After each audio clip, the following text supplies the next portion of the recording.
گزر جا عقل سے آگے کے یہ نور، گزر جا عقل سے آگے کے یہ نور، چراغ راہ ہے منزل نہیں ہے، چراغ راہ ہے منزل نہیں ہے۔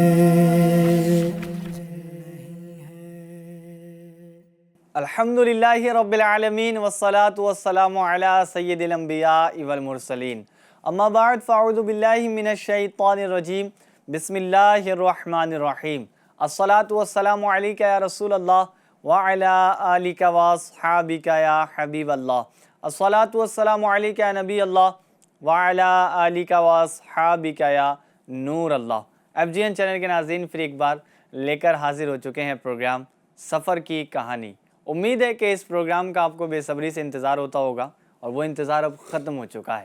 آج بھی انشاءاللہ الکریم ہمارے ساتھ علی مدنی صاحب موجود ہیں، اور آج بھی ایک سفر کو ہمیں کنٹینیو کرنا ہے جو سفر ہمارا ادھورا رہ گیا تھا۔ ظاہر ہے جو ایک سفر اسٹارٹ کیا جاتا ہے تو اس کی کوئی نہ کوئی منزل ہوتی ہے، اور بیچ میں وہ رک جاتا ہے تو وہ ادھورا رہ جاتا ہے۔ تو ابھی جو پچھلے ایپیسوڈ ہمارے گزرے ہیں اس میں بھی سفر کنٹینیو چل رہا تھا، لیکن ایک سفر ہمارا ادھورا بچا تھا۔ آج بھی اس سفر کو انشاءاللہ الکریم ہمیں مکمل کرنا ہے۔ دیکھتے ہیں اس سفر سے کتنا آگے ہم بڑھتے ہیں اور کس منزل پر جا کر پہنچتے ہیں۔ ابتداً درود پاک کی فضیلت سنتے ہیں۔ فرمان آخری نبی صلی اللہ علیہ وسلم ہے کہ جس نے مجھ پر صبح و شام 10 بار درود پاک پڑھا اسے قیامت کے دن میری شفاعت ملے گی۔ سبحان اللہ، اگر قیامت کے دن شفاعت چاہیے تو درود پاک پڑھ لیجئے، جیسا کہ آقا کریم صلی اللہ علیہ وسلم نے ارشاد فرمایا ہے۔ آئیے ہم بھی پڑھ لیتے ہیں۔ صلو علی الحبیب صلی اللہ تعالی علی محمد صلی اللہ علیہ وسلم صلی اللہ علیہ وسلم۔ FGN چینل کے ناظرین، آئیے اب اسٹارٹ کرتے ہیں ہم اپنے سفر کو۔ جی علی مدنی صاحب، کیسے ہیں آپ؟ ٹھیک ہیں؟ الحمدللہ رب العالمین، آپ کیسے ہیں؟ اللہ پاک کا فضل ہے۔ طبیعت کیسی ہے آپ کی؟ اللہ پاک کا احسان ہے، کرم ہے۔ اللہ ماشاءاللہ۔ پاک بس ایمان کی سلامتی کے ساتھ لمبی عمر اللہ پاک عافیت والی عطا فرمائے، آمین۔ گناہوں سے بچتے ہوئے۔ آپ نے کہا کہ سفر کی کہانی میں آج سفر ہم جو بیان کریں گے وہی جو ہم پچھلے ایپیسوڈ میں ہم کر رہے تھے الحمدللہ۔ 2 ایپیسوڈ میں ہم نے ایک سفر کو کنٹینیو کیا، سیدنا یوسف علیہ السلام کا سفر جو کنعان سے مصر کی جانب ہوا۔ میں نے جو اس سے پہلے ہمارے ناظرین ہمارے ساتھ شریک تھے ان کو معلوم ہوگا کہ کہاں تک ہم بیان کر چکے تھے۔ یوسف علیہ السلام مصر میں آئے، پھر مصر سے آپ جیل تک بھی پہنچے، پھر جیل کے اندر آپ نے 12 سال گزارے، میں نے آپ کو یہاں تک عرض کر دیا تھا۔ اس کے بعد جیل سے نکلنے کا جو معاملہ ہے وہ کس طرح کا ہوا، انشاءاللہ یہاں سے ہم آج کنٹینیو کریں گے۔ توجہ کے ساتھ اگر ہمارے ساتھ اس پروگرام میں رہیں گے آپ، میں امید کرتا ہوں انشاءاللہ بہت ساری باتیں اس سفر کے حوالے سے آپ کو مزید بھی سیکھنے کا موقع ملے گا۔ کہ بھائی اگر کوئی علی بھائی مثال کے طور پر اب یہاں سے سٹارٹ لے، اس نے پہلے کا ایپیسوڈ نہیں دیکھا تو ان کو دعوت بھی دے دیتے ہیں کہ اگر آپ نے پہلے کے ایپیسوڈ نہیں دیکھیں تو اس میں جا کے پہلے کے بھی ایپیسوڈ دیکھیے گا، کیونکہ آپ کو وہاں سے دیکھنے میں زیادہ مزہ آئے گا، کیونکہ ایک سفر یعنی مکمل آپ سنیں گے تو انشاءاللہ انٹرسٹ بھی بڑھے گا اور مزہ بھی زیادہ آئے گا انشاءاللہ عز و جل۔ تو امید ہے ہمارے ناظرین نے کچھ نہیں دیکھا ہوگا، جنہوں نے نہیں دیکھا ہے تو وہ پچھلے ایپیسوڈ بھی دیکھیں انشاءاللہ۔ اس کے بعد آپ یہ ایپیسوڈ دیکھیں گے تو بہت کچھ سیکھنے کا موقع ملے گا۔ تو اب ہوا یوں کیف بھائی کہ اللہ کے نبی یوسف علیہ السلام جو جیل کے اندر تھے، جی، تو میں نے پچھلے ایپیسوڈ میں عرض کیا تھا 12 سال جب آپ کو گزرے اس کے بعد آپ کے دل میں خواہش پیدا ہوئی کہ رب کریم مجھے اس جیل سے نکلنے کا کوئی حل ارشاد فرما دے، اس جیل سے میں نکل سکوں۔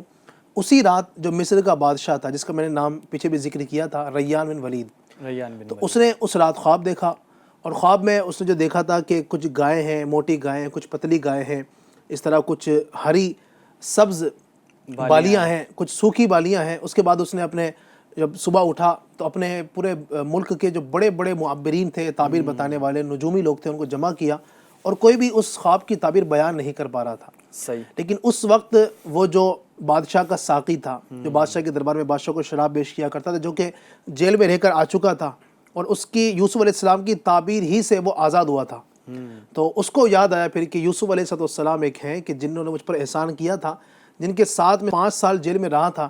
اس کو یاد آیا تو اس نے پھر بادشاہ سے کہا کہ بادشاہ سلامت، ایک شخص میرے پاس ہے، اگر آپ کہیں تو میں تعبیر پوچھ کر آتا ہوں۔ وہ گیا یوسف علیہ السلام کی بارگاہ میں، آپ نے اس کو تعبیر بھی بتائی کہ تعبیر اس کی یہ ہوگی 7 سال تک خوب خوشحالی ہوگی، یعنی پورے ملک کے اندر خوب بارشیں ہوں گی، خوب اللہ کی رحمت برسے گی اور زمین سے خوب اناج نکلے گا، بہت ساری چیزیں زمین سے نکلے گی، 7 سال کے اندر خوب فراوانی ہوگی.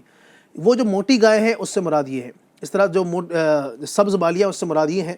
اس کے بعد 7 سال جو پتلی گائے ہیں اس سے مراد یہ کہ 7 سال ایسے آئیں گے ان 7 سالوں کے بعد کہ جن کے اندر بالکل بارشیں نہیں ہوں گی، قحط سالی ہوگی، زمین اناج نہیں اگائے گی، زمین بیج نہیں اگائے گی. اب ان 7 سالوں کے بعد اللہ تبارک و تعالیٰ پھر ایک سال ایسا عطا فرمائے گا جس کے اندر خوب خوشحالی ہوگی.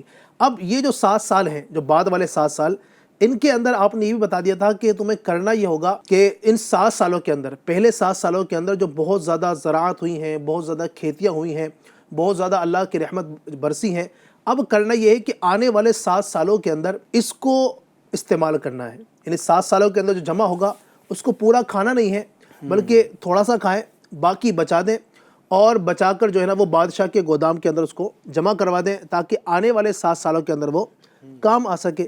تو اس طرح سے آپ نے تعبیر بتائی. یہ بندہ جب بادشاہ کے دربار میں پہنچا تو بادشاہ بڑا خوش ہوا. اس نے کہا کہ واقعی یہ تو مجھے بھی اس کی تعبیر یہ لگتی ہے. اس نے کہا کہ جاؤ اس نوجوان کو ہمارے پاس لے کر آؤ. اللہ اکبر. اب کیا ہوا ناظرین، سیدنا یوسف علیہ السلام کے پاس جب وہ آیا، اب جب وہ ساقی یعنی جو بادشاہ کو شراب پیش کرنے والا تھا، جب اس نے بادشاہ کا حکم سنا تو بادشاہ کے حکم سے جب بادشاہ نے دیکھا کہ اتنا عظیم جو ہے دانا شخص ہے، اتنا بڑا عالم ہے، یعنی بڑے بڑے ہمارے شہر کے، ہمارے ملک کے جو تعبیر بتانے والے وہ اس تعبیر کو نہیں بتا سکے، تو جیل کے اندر ایک بیٹھا آدمی ہے، اس کی کیا صلاحیت اس کے اندر ہے. اس نے کہا کہ جاؤ اور ساتھ میں جو بادشاہ کا جو شاہی لباس ہے وہ بھی لے کر جانا، اور بہت سے لوگوں کو ساتھ میں جو ہے خدام، بہت سے گھوڑے وغیرہ، بہت سارا جو ہے ایک پورا قافلہ ان کے استقبال کے لیے وہاں پر جیل کے پاس پہنچا اور کہا کہ یوسف علیہ السلام آپ کو بادشاہ مصر نے آپ کو طلب کیا ہے. کیا بات ہے. یوسف علیہ السلام نے منع کر دیا، جس پر ہم نے پچھلا ایپیسوڈ مکمل کیا تھا. منع کرنے کی وجہ کیا تھی؟ آپ نے فرمایا ارجع الی ربک، فرمایا کہ اپنے بادشاہ کے پاس جا، فاسألہ ما بال النسوۃ اللاتی قطعن ایدیہن، اور ان سے پوچھو کہ ان عورتوں کا کیا حال ہے جنہوں نے اپنے ہاتھ کاٹے تھے. اب ظاہر 12 سال تک آپ کو بلا کسی وجہ کے ایک الزام کے تحت، ایک سازش کے تحت یوسف علیہ السلام کے 12 سال جیل کی نظر کر دیے گئے. تو آپ نے کہا کہ میں اس وقت تک نہیں آؤں گا، پہلے بادشاہ سے کہو کہ ان عورتوں کو بلائے جنہوں نے اپنے ہاتھ کاٹے تھے. وہ کیا معاملہ تھا؟ کیونکہ اس وقت تک ظاہری بات ہے شہر کے اندر کئی لوگ جو ہے نا وہ یوسف علیہ السلام کے حوالے سے غلط ذہن بنائے ہوئے تھے. کچھ لوگوں کو یہ بھی لگتا تھا کہ وہ جو ہاتھ کاٹے تھے اس میں کچھ یوسف علیہ السلام کا بھی ہاتھ تھا، وہ جو زلیخا کا معاملہ تھا اس میں کچھ یوسف علیہ السلام کا بھی ہاتھ تھا. تو آپ پہلے چاہتے تھے کہ پہلے پوری بات صاف ہو جائے اس کے بعد میں آؤں گا. چنانچہ وہ پہنچا وہاں پر اور ساری کی ساری باتیں جب بادشاہ کو بتائی کہ اس طرح سے میں نے آپ کا پیغام پہنچایا یوسف کے پاس، لیکن یوسف علیہ السلام تو آنے کو تیار نہیں. انہوں نے یہ کہا ہے کہ پہلے عورتوں کو بلاؤ دربار میں، ان سے پوچھو کہ کیا بات تھی، وہ کیا وجہ تھی کہ جس کی وجہ سے مجھے 12 سال تک جیل پر گزارنا پڑی، اس عورتوں کو بلا کر پہلے آپ معلوم کرو.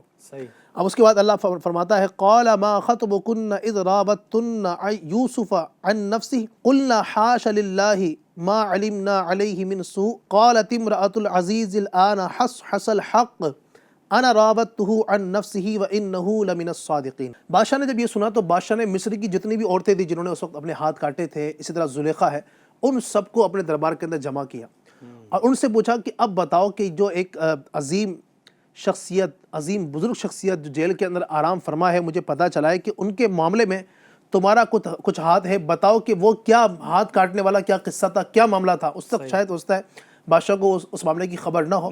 تو جب وہ ساری عورتیں آئیں تو ان عورتوں نے کیا کہا؟ قلنا حاشا للہ ما علمنا علیہ من سوء، اور عورتوں نے کہا سبحان اللہ، ہم نے ان میں کوئی برائی نہیں پائی.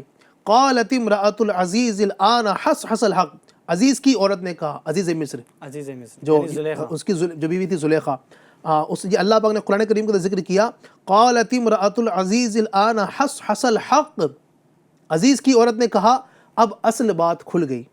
انا راودته عن نفسه وانه لمن الصادقین، میں نے ہی ان کا دل لبانا چاہا تھا اور بے شک وہ سچے آدمی ہیں. سبحان اللہ. یعنی اس طریقے سے بادشاہ کے دربار کے اندر سیدنا یوسف علیہ السلام کی پاک دامنی کا چرچا ہوا، اور جب ظاہری بات ہے یوسف علیہ السلام کا چرچا بادشاہ کے دربار میں ہو گیا، اس کا مطلب پورے مصر کے اندر جو لوگ تھے ان کو پتہ چل گیا کہ یوسف علیہ السلام کو بنا کسی وجہ کے صرف عورتوں کی وجہ سے جو ہے 12 سال تک جیل کے اندر گزارنے پڑے. اس کے بعد کیا ہے؟ ذالک لیعلم انی لم اخنہ بالغیب وان اللہ لا یہدی کید الخائنین. اچھا یہ جو پورا معاملہ ہوا نا، جو یوسف علیہ السلام نے بادشاہ سے کہا کہ پہلے عورتوں کو بلاؤ، جی ان سے معلوم کرو پھر میں آؤں گا، آپ نے ایسا کیوں کیا؟ اس کی وجہ بھی قرآن نے بیان کی. اچھا آپ فرماتے ہیں یوسف نے فرمایا یہ میں نے اس لیے کیا تاکہ عزیز مصر کو معلوم ہو جائے کہ میں نے اس کی عدم موجودگی میں کوئی خیانت نہیں کی، اور اللہ خیانت کرنے والوں کا مکر چلنے نہیں دیتا. یعنی آپ نے یہ معاملہ جو کروایا اس لیے تاکہ عزیز مصر جو ہے، جس نے میری پرورش کی ہے، اپنے گھر کے اندر مجھے رکھا ہے، اس کو پتہ چل جائے کہ میں نے اس کی پیٹھ پیچھے اس کے گھر کے اندر خیانت نہیں کی، میں نے اس کی عورت کے ساتھ کوئی غلط کام نہیں کیا، تاکہ اس کو ایسا نہ لگے کہ جو نا میرے گھر کے اندر میں نے اس کو اتنے سال تک پالا پوسا بڑا کیا اور اس نے میرے پیٹھ پیچھے اس طرح کا معاملہ کر دیا. تو آپ نے کہا کہ میں نے یہ معاملہ اس لیے کیا، یہ جو اپنی برات کا اظہار اس لیے کیا تاکہ عزیز مصر، یقیناً اس نے میرے ساتھ بہت اچھے کام کیے، اس نے مجھے اپنے گھر کے اندر جگہ دی، میں چاہتا ہوں کہ اس کے سامنے کوئی شک نہ رہے، اس کے سامنے بھی بات کھل جائے، اس لیے آپ نے یہ معاملہ کیا. اللہ اکبر. اس کے بعد بادشاہ نے پھر سے بھیجا اپنے ساقی کو، کہتے ہیں کہ پھر سے ایک عظیم جلوس لے کر وہ گویا کہ جیل خانے کے اندر پہنچا، جس کے اندر کئی سارے گھوڑے بھی تھے، کئی سارے خادمین تھے، اور بادشاہ کا جو بادشاہی لباس ہوتا ہے نا وہ بھی ساتھ میں لے کر گئے. اور اس کے بعد یوسف علیہ السلام نے اس لباس کو پہنا، زیب تن فرمایا ایک شان و شوکت کے ساتھ. پھر یوسف علیہ السلام جیل سے باہر نکلے اور بادشاہ کے دربار کی طرف روانہ ہوئے. تفسیروں کے اندر یہ بھی لکھا ہے کہ جب آپ جا رہے تھے ایک عظیم قافلہ آپ کے ساتھ تھا، اور یوسف علیہ السلام کی مبارک آنکھوں سے اشک جاری تھا. آپ کو وہ دن یاد آ گئے، وہ زمانہ یاد آ گیا کہ یہی مصر تھا.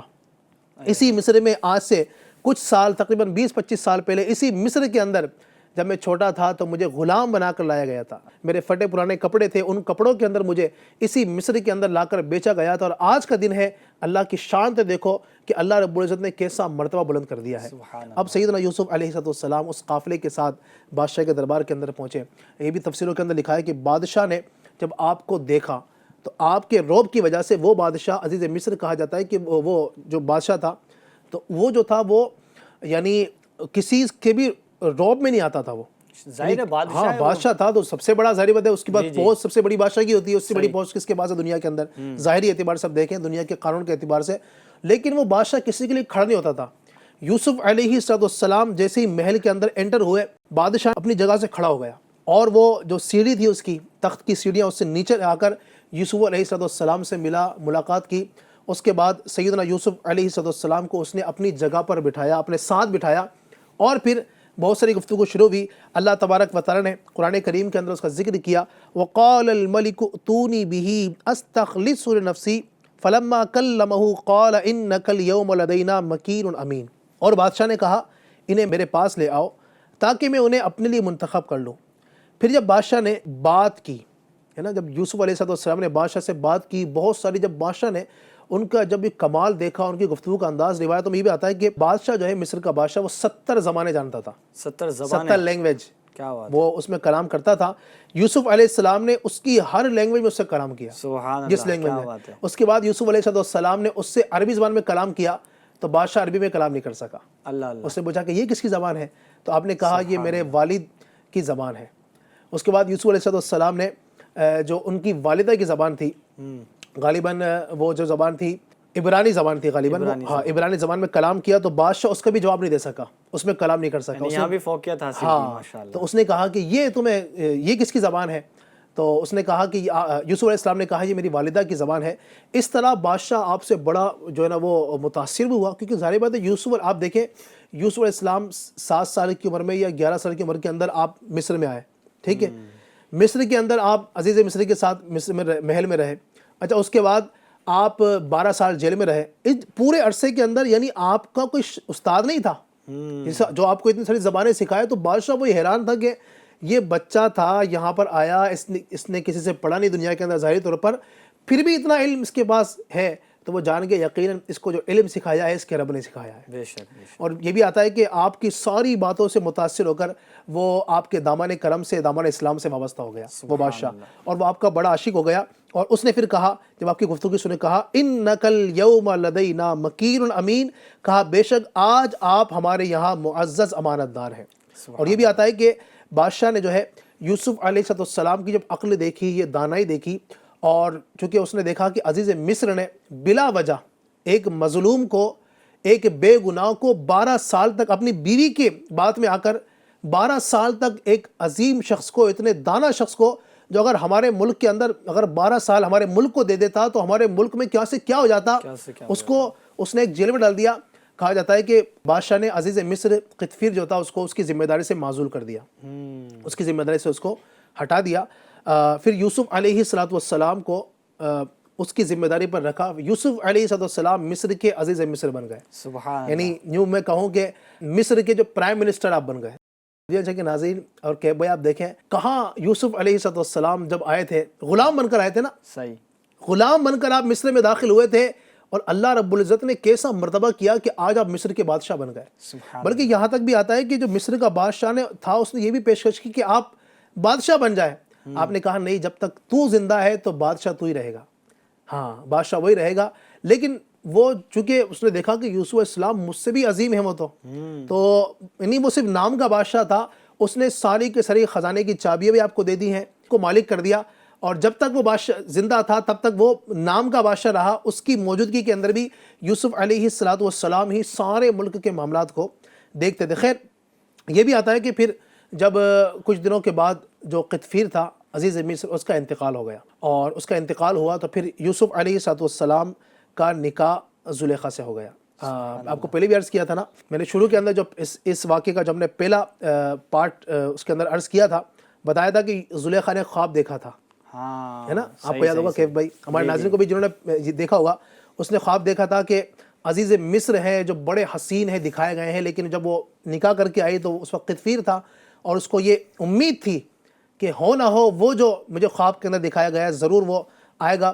تو یوں دیکھیں زلیخا ابھی تک یوں ایک اعتبار سے دیکھیں تو کنواری ہی تھی, کیونکہ اس کا شوہر میں نے پہلے بھی عرض کیا تھا کہ وہ نامرد تھا. تو یوں یوسف علیہ السلام جب جیل سے باہر آئے تو آپ کی عمر اس وقت تقریباً 30 یا اس کے زیادہ اس عمر تھی, اور زلیخا اس وقت بوڑھی ہو چکی تھی.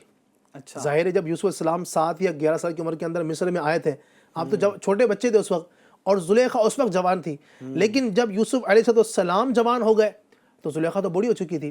تو روایتوں کے اندر آتا ہے کہ پھر زلیخا جو ہے وہ آپ کی بارگاہ میں آئی, اور اس نے کہا کہ اب آپ مجھے اپنا لیجئے, اب میرا اس دنیا میں کوئی نہیں ہے, میں نے آپ کا اتنا انتظار کیا. یوسف علیہ السلام نے ان سے نکاح بھی کیا, اور اللہ کی بارگاہ میں دعا کی تو اللہ تبارک و تعالی نے زلیخا کی جوانی کو بھی لوٹا دیا. سبحان اللہ, یہ بھی اللہ تبارک و تعالیٰ کا کرم ہوا. پھر ان کا بھی نکاح ہو گیا, پھر یہ ساتھ میں رہنے لگے. اچھا اب میں آپ کو مزید واقعے کی طرف لے کر آتا ہوں.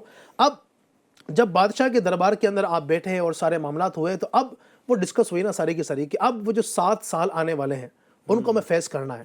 7 سال تو خوشحالی کے آئیں گے انشاءاللہ, بڑے پیارے 7 سال آئیں گے, لیکن ان 7 سالوں کے بعد مزید جو 7 سال آئیں گے وہ بڑے ہی دکھ والے سال ہوں گے, جن کے اندر دانہ نہیں ہوگا, پانی نہیں ہوگا, اور جناب والا بہت ساری مشقتیں آنے والی ہیں. لوگ کس طرح اپنے زندگی گزاریں گے. تو پھر یوسف علیہ السلام سے مشورہ کیا. یوسف علیہ السلام نے ان کو کچھ تدبیریں بتائی بادشاہ کو, کہا کہ ہمیں کچھ پلاننگ کرنی ہوگی, کیونکہ 7 سال تک ظاہر سی بات ہے نہ دانہ ہوگا, نہ پانی ہوگا, نہ بارش برسے گی, کیسے گزاریں گے. تو آپ نے کہا کہ میرے پاس کچھ تدبیریں ہیں, کچھ پلاننگ بتاتا ہوں. اس پہ یہ کہ 7 سال جو خوب اناج اگے گا, یعنی جو زمین اناج نکالے گی, کھیتیاں ہوں گی, ان 7 سالوں کے اندر بہت ہوں گی. تو ان میں کرنا یہ ہے کہ اب ہر جو لوگ ہیں گھر والے وہ اپنے جتنا کھانا ہے ضرورت کے مطابق اتنا کھائیں, باقی کھانے کو بچائیں.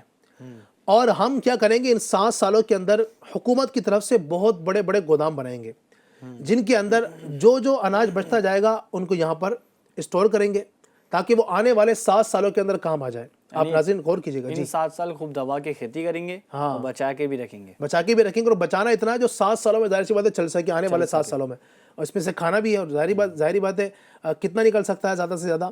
تو اب یہ پلاننگ ہوئی. یوسف علیہ السلام نے حکم دیا کہ بہت سارے گودام بنائے جائیں. حکومت کی طرف سے بڑے بڑے گودام تیار کیے گئے. ان کے اندر اب یہ 7 سالوں کے اندر جو کھیتی ہوتی گئی، کھیتی باڑی ہوتی گئی، تو ان کو کاٹا گیا اور کاٹ کر یہ کہا جاتا ہے کہ تہائی حصہ ان سے کہا گیا کہ آپ نے کھانا ہے، باقی گوداموں کے اندر حکومت کی طرف سے جو گودام بنے تھے ان کے اندر جمع کیے جانا تاکہ آنے والے 7 سالوں کے اندر وہ کام آ سکے۔ تو یوسف علیہ السلام نے یہ انتظام کیا، 7 سالوں کے اندر خوب اللہ کی رحمت برسی، خوب بارشیں ہوئیں، خوب زمین نے فصل اگائی۔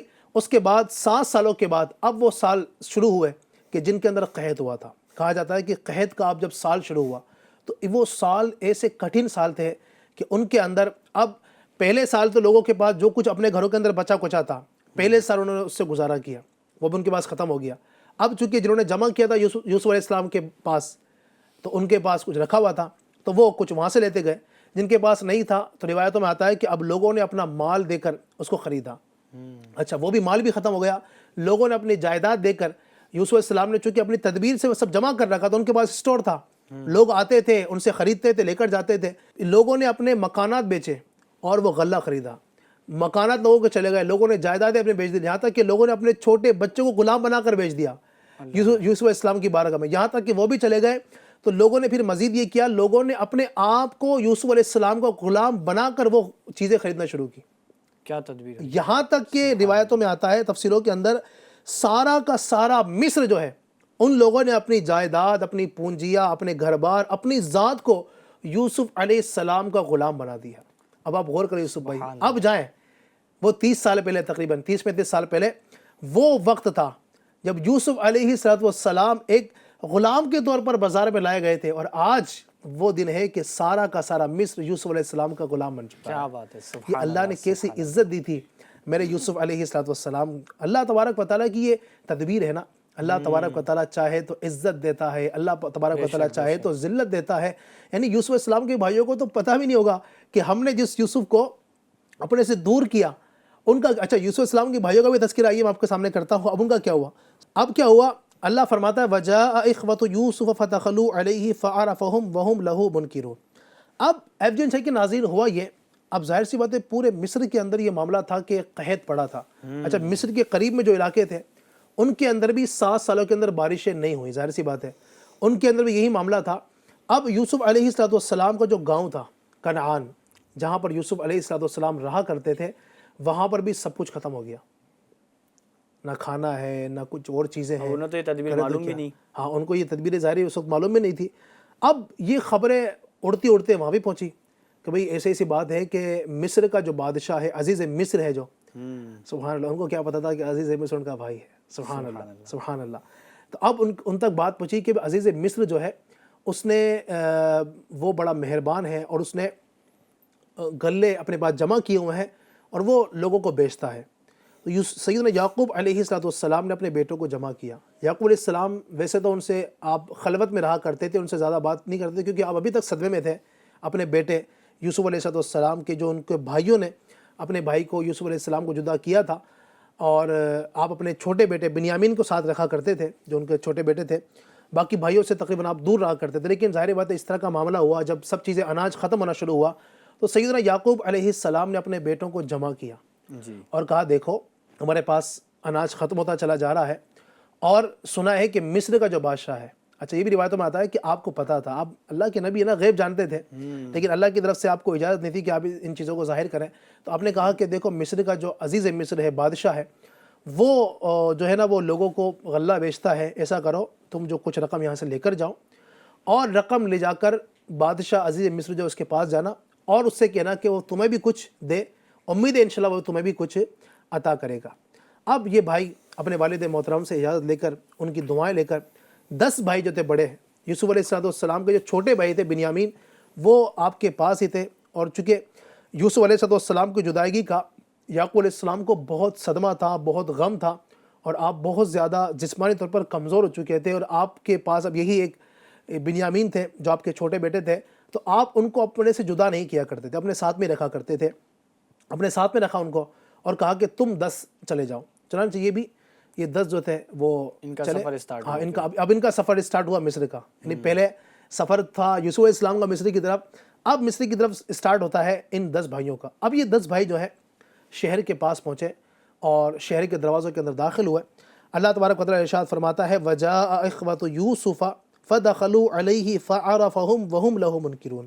اچھا یہ 10 بھائی جو ہے نا جب پہنچے اور یوسف علیہ السلام کے دربار میں حاضر ہوئے، سبحان اللہ فرماتا ہے اور یوسف کے بھائی آئے تو ان کے پاس حاضر ہوئے، بس یوسف نے تو انہیں پہچان لیا اور بھائی ان سے انجان رہے، یعنی بھائی نہیں پہچان، کیونکہ اس کی وجہ یہ تھی، ایک تو یہ تھا کہ بھائی اس لیے آپ نے یوسف سامنے پہچان لیا کیونکہ ایک تو اللہ کے نبی بھی ہیں، اور دوسری بات یہ کہ جب آپ نے اپنے بھائیوں کو دیکھا تھا چھوٹی عمر میں، بھائی اس وقت بھی بڑے تھے، جوان تھے، ٹھیک ہے، آپ اس وقت بچے تھے لیکن بھائی تو اس وقت جوان تھے، اور آپ نے جب آپ دیکھا جب بھی بھائی تو جوان تھے، اگر سے تھوڑے سے بڑے ہو چکے تھے، سفیدی آ چکی ہوگی، لیکن یوسف علیہ السلام کو ان کے بھائی، ایک تو وجہ یہ تھی نہ پہچاننے کی کیونکہ جب ان کو چھوڑا تھا تو چھوٹے بھائی تھے، اب ظاہر بڑے ہو گئے تھے تو داڑھی بھی آ چکی تھی، بندہ جب بڑا ہوتا ہے تو شکل اس کی تقریباً وہ کچھ نہ کچھ چینج ہو جاتی ہے، اور دوسری وجہ یہ بھی تھی کہ ان کو کیا پتا تھا کہ ان کا بھائی جو ہے نا مصر کا بادشاہ بنے گا، تصور ہی نہیں تھا نا، ان کا تو یہ تھا ذہن کہ بھائی یوسف جو ہے نا وہ کہیں ہوگا تو کہیں کسی کا غلام ہوگا، صحیح، یہ غلامی کرنا ہوگا، ان کو کیا پتا تھا کہ یوسف علیہ السلام جو ہے نا وہ مصر کے بادشاہ بن چکے ہوں گے، عزیز مصر بن چکے ہوں گے، تو وہ ان کو پہچان نہ سکے۔ اب یعنی غور کیجئے ناظرین، کیسا عجیب منظر ہوگا نا، 30 سالوں کے بعد تقریباً یوسف علیہ السلام نے اپنے بھائیوں کو دیکھا ہے، اللہ اکبر، کیا ہوا؟ آئیے اب مزید آپ کو سناتے ہیں۔ اب یوسف علیہ السلام نے ان کا خیر مقدم کیا اور آپ کو بڑی خوشی بھی ہو رہی تھی کہ میرے بھائی مجھ سے اتنے سالوں کے بعد میرے پاس آئے ہیں۔ روایتوں میں آتا ہے کہ تفسیروں کے اندر یوسف علیہ السلام نے ان کو ایک خاص کمرے کے اندر رکوایا، اچھا، ہاں، شاہی جو محل ہوتا ہے اس کے اندر رکوایا، ان کو اچھی مہمان نوازی کی، اچھا کھانا پیش کیا، حالانکہ وہ جو دن چل رہے تھے نا، یعنی ان دنوں کے اندر ظاہری بات ہے اناج کی کمی تھی، یوسف علیہ السلام خود ان دنوں کے اندر روزہ رکھتے تھے، اچھا، یہ آپ کا یعنی کہ اعلیٰ ظرف تھا، لوگوں کو آپ اناج دیتے تھے جو لینا آتا تھا، لیکن حالانکہ سب کچھ آپ کے پاس تھا، آپ کھا بھی سکتے تھے، لیکن آپ نے اپنے اوپر یہ لازم کر لیا تھا کہ اس وقت امت تکلیف میں ہے، اناج کی کمی ہے، لوگ بھوکے ہیں، لوگوں کے پاس پیسہ اتنا نہیں ہے، لوگوں کو دینا بھی ہے، تو آپ نے اپنے اوپر لازم کر لیا کہ آپ اللہ تبارک و تعالیٰ کی رضا کے لیے کھانا نہیں کھاتے تھے، بھوکے رہا کرتے تھے، یہ آپ کا مقام تھا، لیکن اپنے بھائیوں کی خدمت کی، اور آپ نے ایک دن یا 3 دن کا مختلف تفسیروں کے اندر یہ قول ملتا ہے کہ آپ نے اپنے پاس ان کو رکھا، اچھے کھانے کھلائے، ان کے بعد ان کے پاس بیٹھے اور ان سے حال دریافت کیا، کہا کہ تم کون ہو، یعنی ایک انجان بن کر، حالانکہ جان گئے تھے آپ 10 بھائی یہ ہیں، ان سے نام پوچھے کہ تم سب کا نام کیا ہے، سب نے نام بتایا، اور پوچھا کہ تم کہاں سے آئے ہو، کہا ہم کنعان سے آئے ہیں، کس کی اولاد ہو، کہا کہ ہم یعقوب علیہ السلام جو اللہ کے پیغمبر ہیں ہم ان کے بیٹے ہیں۔ تفسیروں کے اندر آتا ہے کہ جب یوسف علیہ السلام نے ان کا نام سنا تو آپ کی آنکھوں سے آنسو جاری ہو گئے، آپ رو پڑے۔ اب ظاہر سی بات ہے 30 سال پہلے جس والد کی گود میں پرورش پائی تھی، جن کا پیار انہوں نے دیکھا تھا، کتنی محبت تھی، کتنا ایک بہت لگاؤ تھا، اور بھائیوں نے کس طرح اپنے والد سے دور کر دیا تھا، تو ایک جو دل کے اندر ایک جو موجے مارتا سمندر تھا نا، وہ آنکھوں سے جاری ہو گیا، آپ روئے۔ بھائیوں کو بڑی حیرت بھی ہوتی کہ یہ کیوں رو رہے ہیں، خیر آپ نے کچھ ظاہر نہیں کیا، پوچھا اور گھر میں کون ہے، کہا کہ ہمارا ایک چھوٹا بھائی بھی ہے، کہا کیا نام ہے اس کا، نام کہا بنیامین، کہا اور بھی کوئی ہے، کہا کہ ایک بھائی اور تھا جس کا نام یوسف تھا لیکن اسے بھیڑیا کھا گیا، یہاں بھی انہوں نے جھوٹ بولا، یہاں بھی جھوٹ بولا اور کہا کہ اسے بھیڑیا کھا گیا۔ یوسف علیہ السلام نے ان کو کچھ لان تان نہیں کیا، کچھ بات نہیں کہی، کہا کہ جو تمہارا چھوٹا بھائی ہے اس کو کیوں نہیں لے کر، اس کو بھی لے کر آتے، اگر اس کو لے کر آتے تم سب کو میں ایک غلہ دوں گا، 10 بوری دوں گا تمہیں، اگر اس کو بھی لے کر آتے تو اس کی بھی تمہیں مل جاتی، ایک بوری مل جاتی تو اور تمہارے کو اناج مل جاتا۔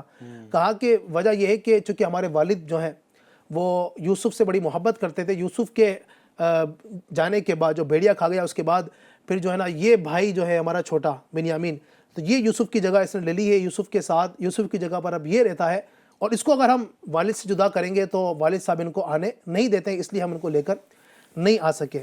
خیر بہت ساری گفتگو ہوئی، جب کلام ہوا، مہمان نوازی ہوئی، اس کے بعد یوسف علیہ السلام نے ان کو بھر کر جو ایک ہر ایک کو بوری، یعنی ایک اونٹ جو ہے نا ان کے برابر وہ ان کو دیا۔ ولما، اللہ فرماتا ہے ولما جہزہم بجہازہم قال اتونی باخ لکم من ابیکم الا ترون انی اوفی الکیل وانا خیر المنزلین۔ اور جب یوسف نے ان کا سامان انہیں مہیا کر دیا، یعنی اب یوسف علیہ السلام ابھی تک بتایا نہیں کہ میں تمہارا بھائی یوسف ہوں، صحیح، اور وہ پہچان بھی نہیں سکے، تو آپ نے اس کے بعد کیا کیا، یوسف نے ان کا سامان انہیں مہیا کر دیا، ان کو دے دیا سامان، تو فرمایا اپنا سوتیلا بھائی میرے پاس لے آؤ، کیونکہ وہ سوتیلے تھے، یعنی کہ بنیامین یعنی سوتیلے اس طور پر تھے کیونکہ ان کی ماں الگ تھی نا، یعنی یوسف علیہ السلام اور بنیامین، آپ کو پہلے ہی بتایا تھا میں نے کہ یہ دونوں ایک ماں سے تھے، باقی بھائی الگ الگ ماؤں سے تھے، تو آپ نے فرمایا کہ اپنا سوتیلا بھائی میرے پاس لے آؤ، کیا تم یہ نہیں دیکھتے کہ میں ناپ مکمل کرتا ہوں اور میں سب سے بہتر مہمان نواز ہوں۔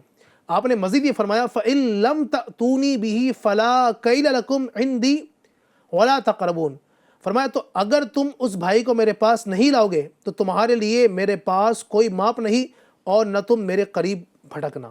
آپ نے فرمایا کہ ابھی تو میں تم کو دے رہا ہوں یہ غلہ، اب دوبارہ آؤ تو اپنے اس چھوٹے بھائی کو لے کر آنا، چونکہ آپ کے دل میں اب ظاہر بات ایک تڑپ بھی تھی نا، یہ ایک ہوتا بھی ہے کہ بھائی آپ کے بھی چھوٹے بھائی ظاہر سی بات ہے ماشاءاللہ، اور جن کے چھوٹے بھائی ہوں گے یا چھوٹی بہنیں ہوں گی نا، تو ایک دلی ایک محبت ہوتی ہے نا، الگ ہی محبت ایک ہاں کہ چھوٹے بھائی سے ملنے کی ظاہر بات تمنا ہوتی ہے، میرا چھوٹا بھائی میری چھوٹی بہن ماشاءاللہ ایک محبت ہوتی ہے۔ تو یوسف علیہ السلام کے دل میں ایک تڑپ پیدا ہوئی۔ اچھا آپ چاہتے تو یہ بھی کر سکتے تھے کہ اپنے والد کو لے کر آؤ، صحیح، لیکن یہ اللہ کی طرف سے بھی آپ کو اجازت نہیں ملی تھی ملنے کی، اس لیے آپ نے یہ کہا کہ بھائی کو لے کر آؤ، چونکہ بھائی سے ملنے کی اللہ کی طرف سے اجازت مل چکی تھی کہ بھائی کو بلا سکتے ہو مل سکتے ہو، تو آپ نے کہا کہ اب بھائی کو لے کر آنا، اور اگر آپ اگلی بار آئے تمہارے غلہ ختم ہو گیا، بھائی کو لیے بغیر آئے تو کچھ نہیں ملے گا، بھائی کو لے کر آؤں۔ اللہ اکبر۔ تو ان بھائیوں نے کہا قالوا سنراود عنہ اباہ وانا قالوا سنراود عنہ اباہ وانا لفاعلون، انہوں نے کہا ہم اس کے باپ سے اس کے متعلق ضرور مطالبہ کریں گے اور بے شک ہم ضرور یہ کریں گے۔ ہاں تو یوں الحمدللہ سیدنا یوسف علیہ السلام نے اپنے بھائیوں سے ملاقات کر کے ان کے ساتھ بھیج دیا۔ اور اسی طریقے سے یہ بھی آتا ہے وَقَالَ لِفِتْيَانِهِ اجْعَلُوا بِضَاعَتَهُمْ فِي رِحَالِهِمْ لَعَلَّهُمْ يَعْرِفُونَهَا إِذَا انقَلَبُوا إِلَىٰ أَهْلِهِمْ لَعَلَّهُمْ يَرْجِعُونَ، اور یوسف نے اپنے غلاموں سے فرمایا ان کی رقم بھی ان کی بوریوں میں واپس رکھ دو، تاکہ جب یہ اپنے گھر واپس لوٹ کر جائیں تو اسے پہچان لیں تاکہ یہ واپس آئے۔ یعنی یوسف علیہ السلام نے ایک کام یہ بھی کیا کیف بھائی کہ جب وہ بھائیوں کے جب وہ بوریاں رکھی جا رہی تھی نا، ان کے سامان رکھے جا رہے تھے اناج کی بوریاں وغیرہ، تو ان کے اندر جو وہ رقم انہوں نے جو پیش کی تھی یعنی جس سے خریدنے آئے تھے تو وہ رقم آپ نے اس وقت تو لے لی تھی، آپ نے پھر چپکے سے اپنے جو ان کے غلام تھے یوسف السلام کے جو سارا کام کر رہے تھے جو بوریوں کو بھر رہے تھے، ان سے بعد میں آپ نے کہا کہ جو پیسے انہوں نے دیے نا ان میں سے ہر ایک کی بوری کے اندر ان کی رقم واپس رکھ دو۔ کیوں؟ اس کی ایک وجہ یہ تھی تاکہ جب یہ گھر جائیں اور گھر جا کر جب بوریاں کھولیں تو وہ ان کو دوبارہ ہماری طرف آنے کو مشتاق ہو اور یہ دوبارہ اپنے بھائی کو لے کر آنے پر مجبور ہو جائیں کہ واقعی عزیز مجھے اتنا عظیم ہے کہ جو ہے نا ہماری رقم بھی واپس کر دی ہے۔ تو آپ نے پھر یہ تدبیر کی، پھر یوسف علیہ السلام نے ان کو جانے کا کہا، پھر یہ گئے، پھر گھر کب پہنچے کیسے پہنچے، پھر واپس بنیامین کو لے کر آئے نہیں آئے، قرآن اس حوالے سے کیا کہتا ہے، پھر آگے کیا ہوا، بہت کچھ ہوا ہے۔ میرا خیال ہے انشاءاللہ اگلے ایپیسوڈ میں اس کو کنٹینیو کرتے ہیں۔ پھر علی بھائی آپ نے یہ روک دیا، اللہ کیا کریں اب کیف بھائی، چونکہ وقت کے اندر اتنی گنجائش نہیں ہے کہ سب کو بیان کر سکو، انشاءاللہ ہم کوشش کریں گے۔ ناظرین ہمارے ساتھ بنے رہنا ہے، اگلے ایپیسوڈ میں انشاءاللہ مزید آگے کا قصہ بیان کریں گے۔ ماشاءاللہ ماشاءاللہ، اللہ پاک آپ کو سلامت رکھے، برکت عطا فرمائے۔ بڑا شاندار یہ واقعہ ہم نے سنا ہے اور اس سے بہت ساری باتیں سیکھنے کو ملی ہیں انشاءاللہ الکریم، اس کو بھی ہم پوائنٹ آؤٹ کرتے جا رہے ہیں، لکھتے جا رہے ہیں کہ بھئی وہ کون سی چیزیں ہیں جو اس واقعے سے ہمیں سیکھنے کو مل رہی ہیں۔ ظاہر ہے بہت ساری باتیں ہیں جو ہمیں سیکھنے کو مل رہی ہیں، انشاءاللہ اس پر بھی گفتگو کریں گے، اور مزید یہ جو سفر ہے اس کو ہم آج یہیں پر روکتے ہیں، پھر انشاءاللہ الکریم اس کو مزید آگے کی طرف لے کر چلیں گے، اور اللہ نے چاہا اگلے ایپیسوڈ میں ہم اپنی منزل کو ضرور پہنچیں گے انشاءاللہ۔ تب تک کے لیے اپنا خاص خیال رکھیں، FGN چینل دیکھتے اور دکھاتے رہیں۔ صلو علی الحبیب صلی اللہ تعالی علی محمد صلی اللہ علیہ وسلم۔ گزر جا عقل سے آگے کے یہ نور، گزر جا عقل سے آگے کے یہ نور، چراغ راہ ہے منزل نہیں ہے، چراغ راہ ہے منزل نہیں ہے۔